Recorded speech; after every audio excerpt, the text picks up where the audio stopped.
Confía en el Señor de todo corazón y no en tu propia inteligencia.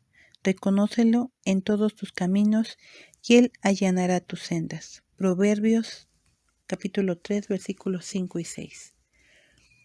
Bienvenidos al tiempo con Dios. El tema de hoy, la salvación de Dios. Dice la palabra de Dios en 1 de Samuel capítulo 14 del versículo 1 al versículo 23.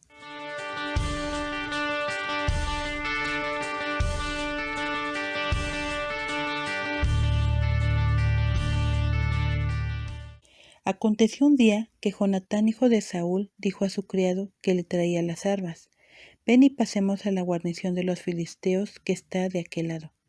Y no lo hizo saber a su padre. Y Saúl se hallaba al extremo de Gada, debajo de un granado que hay en Migrón, y la gente que estaba con él eran como 600 hombres. Y Ahías, hijo de Ahitob, hermano de Icabod, hijo de Fines, hijo de Elí, sacerdote de Jehová en Silo, llevaba el ephod, y no sabía el pueblo que Jonatán se hubiese ido. Y entre los desfiladeros por donde Jonatán procuraba pasar a la guarnición de los filisteos, había un peñasco agudo de un lado y otro del otro lado. El uno se llamaba Boses y el otro Sene.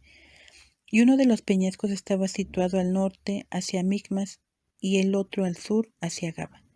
Dijo pues Jonatán a su paje de armas: Ven, pasemos a la guarnición de estos incircuncisos. Quizá haga algo Jehová por nosotros, pues no es difícil para Jehová salvar con muchos o con pocos.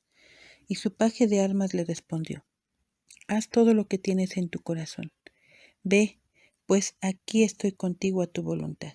Dijo entonces Jonatán: Vamos a pasar a esos hombres y nos mostraremos a ellos.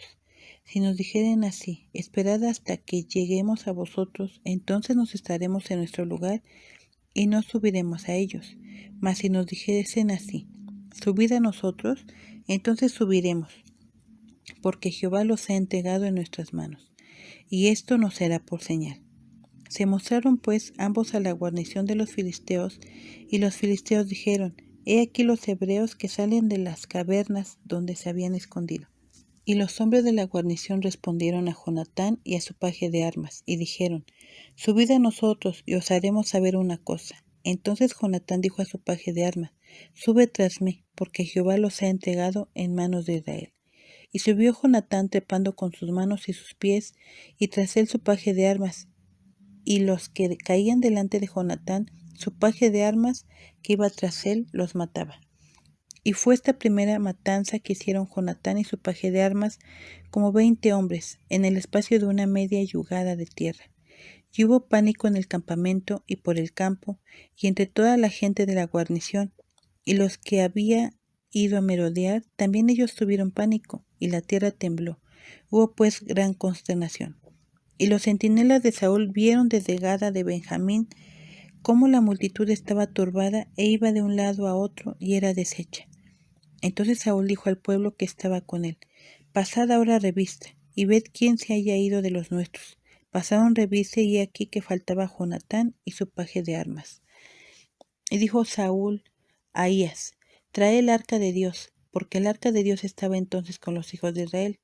Pero aconteció que mientras aún hablaba Saúl con el sacerdote, el alboroto que había en el campamento de los filisteos aumentaba e iba creciendo en gran manera. Entonces dijo Saúl al sacerdote: Detén tu mano.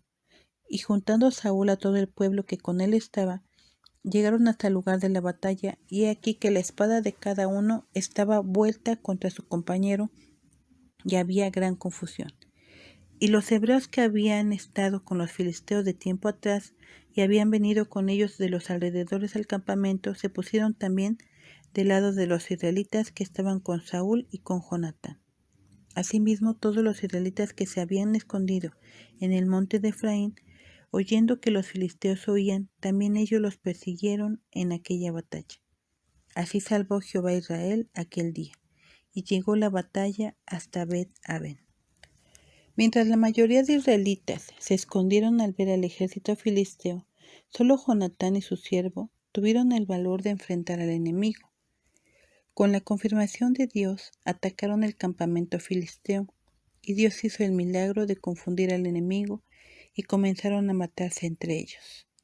Gran parte de la confusión en el ejército filisteo se debió a que entre ellos venían israelitas que se habían convertido en sus súbditos o esclavos, pero en el momento de la batalla se voltearon en defensa de Israel. Al ver este milagro, los israelitas que se habían escondido también tomaron valor y se unieron a la batalla. Aunque los israelitas no contaban con espadas de hierro, alcanzaron la victoria porque Dios iba delante de ellos. Dios no quiere que su pueblo sea un simple espectador en la conquista de las promesas divinas, sino que espera que tomemos un rol activo. Cada uno de nosotros debemos hacer lo que nos corresponde, lo que está en nuestras manos, en obediencia y con fe en Dios. Y luego Dios hará el resto. Así veremos milagros por suceder. Dice la palabra de Dios en Proverbios capítulo 29, versículo 25, traducción lenguaje actual. Si tienes miedo de la gente, tú mismo te tiendes una trampa, pero si confías en Dios, estarás fuera de peligro.